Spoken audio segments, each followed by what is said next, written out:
porque hay ciertos precios que sí estamos conscientes de y que estamos dispuestos a asumir y bueno, pues sí, no nos dejan de doler, pero tienen sentido, como todo lo que conlleva ser futbolista en cuanto al esfuerzo físico y toda esa vida que tienes que llevar. Pero de repente hay cosas contingentes que, caray, pues esto, pues, ¿qué tiene que ver?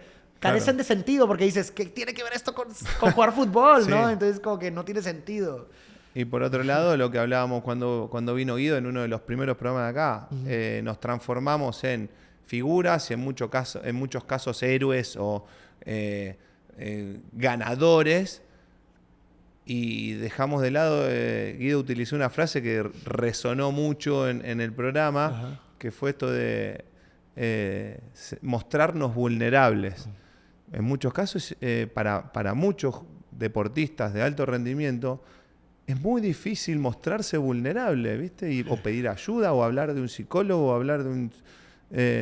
es complejo. Entonces, tenemos que sacar pecho cada vez que hablamos y tenemos que ser los mejores, el ganador, y está mal perder, y está mal llorar en el fútbol y en un montón de otros deportes. Y siempre quedó dando vueltas en Miro Atrás esto de mostrarnos vulnerables, ¿viste? Que es parte también lo que tú dijiste más temprano en la plática, de que la gente, que hay una aceptación de esa que no está, no puedo ser normal porque todo mi entorno es distinto.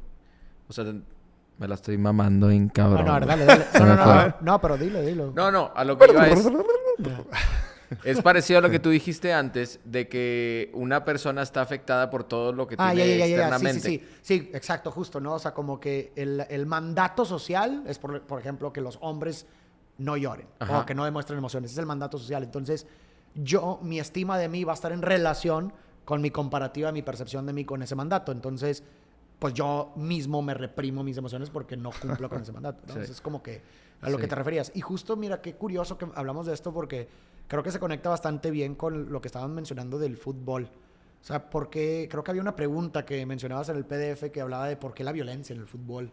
Y creo que está muy ligado a muchos de los factores que hemos estado hablando. O sea, porque de entrada, primero, insisto, son muchos factores, pero por mencionar algunos, primero habíamos dicho esta identificación como total, que a veces se produce en el grupo por la necesidad de pertenencia del fútbol, porque pues bueno, estás viviendo desafíos todos juntos, el mismo, alegrías mismas, hay un sentido de comprensión mutua con todos los aficionados de un mismo equipo, que vivimos las mismas experiencias, tenemos el mismo objetivo, pasamos los mismos obstáculos y hay una identificación, a diferente medida dependiendo de la persona. Pero cuando hay una identificación total se corre el riesgo del tribalismo, o sea, que degenere la identificación de grupo como tribalismo, que es no hay lugar para la diferencia, para el otro. Y de repente ves esta gente, estos aficionados que, a ver, ni siquiera estás en un partido de fútbol, pero estoy en un asado o lo que sea y de repente, eres del otro equipo. No, genuinamente, vete. O genuinamente va a ir gente del otro equipo, no quiero ir. O vas a hablar del otro equipo y nada más no pueden reconocer nada del otro equipo. Porque eso es cuando algo degenera el tribalismo, es nosotros contra ellos, pero en un sentido donde no hay lugar para la diferencia, no hay lugar para el otro. Y entonces todo lo que yo perciba como una amenaza para mi grupo es una amenaza propia. Si alguien dice, Tigres no vale madre, entonces yo no valgo madre, güey. No, o te ganó el otro equipo, entonces me ganaste a mí. Entonces ahí tienes un factor, pero luego, bueno, súmale otro factor, que es lo que estábamos hablando ahorita. El aficionado decía, ganamos, perdimos. Pero ahí están hablando... ¿Cuántos minutos jugaste? Pero fíjate, en el discurso se manifiesta la identificación. Ganamos. Claro. ¿Sí me explico? Yo estoy identificado ahí, ¿no? Sí. Y luego otro factor importante, justamente lo acabas de mencionar, que es el analfabetismo emocional. Porque, a ver, seamos sinceros, la tendencia a la violencia en el fútbol tiene que ver con los hombres. Somos los hombres los que nos peleamos por el fútbol, ¿no? Y en los estadios hacemos todas estas cosas. Pero el detalle es que, desafortunadamente, mucha gente en este país como México y en muchos lados del mundo, los hombres, no tenemos contacto con nuestras emociones. No tenemos gestión emocional. Y entonces, imagínate, vivimos todas estas frustraciones en nuestro día a día. De repente llegamos al fútbol y pues ahí es nuestro espacio para descargar, ¿no? Y alguien me irritó porque dijo algo, festejó algo en contra. no me estoy enfadando por eso solamente.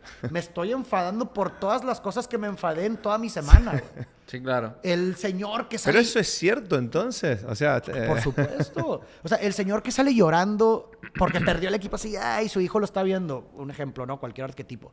Ese señor, así como dijo Benedetti, no está llorando por eso solamente. Está llorando por todas aquellas cosas que no lloró en su debido momento. ¿Me explico? Sí, buenísimo. Entonces, está buenísimo. Está buena esa. sí, Está bueno. y ese es el gran problema. Entonces, como no tenemos una buena gestión emocional, pues entonces termina escupiéndose de formas impulsivas. Y luego súmale el alcohol.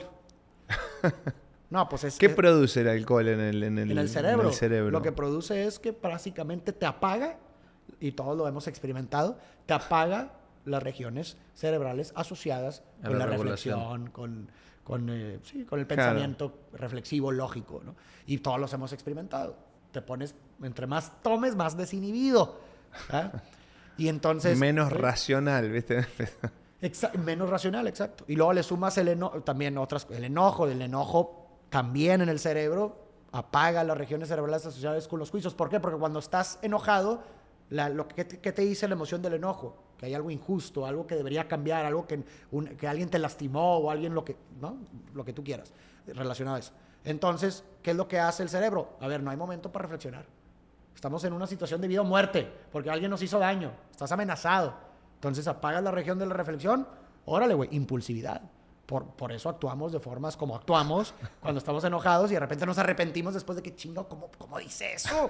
¿Cómo hice eso? ¿Cómo dije esto? Pues sí, estás influenciado por todos estos factores que hemos dicho. Y por eso se produce la violencia. Pero yo creo yo sí creo que definitivamente algo muy importante es esa gestión, pues sí, esa desconexión emocional que suele haber en los hombres. O sea, no sabemos descargar nuestras emociones de maneras más saludables. Sí. Porque ni siquiera nos detenemos a pensar en qué estamos sintiendo. Ni siquiera sabemos. Mucha gente, ni si te sorprenderías, cuando llega gente a la clínica, mucha gente no sabe identificar qué es lo que siente. Es lo que decía recién. Está bueno el analfabetismo emocional. Y eso lo ves en la práctica clínica. Gente llega y no saben identificar qué ¿Cómo siente. te sentís? ¿Viste? ¿Bien o mal? Te dicen. ¿Bien o mal? Pero qué emoción. Claro.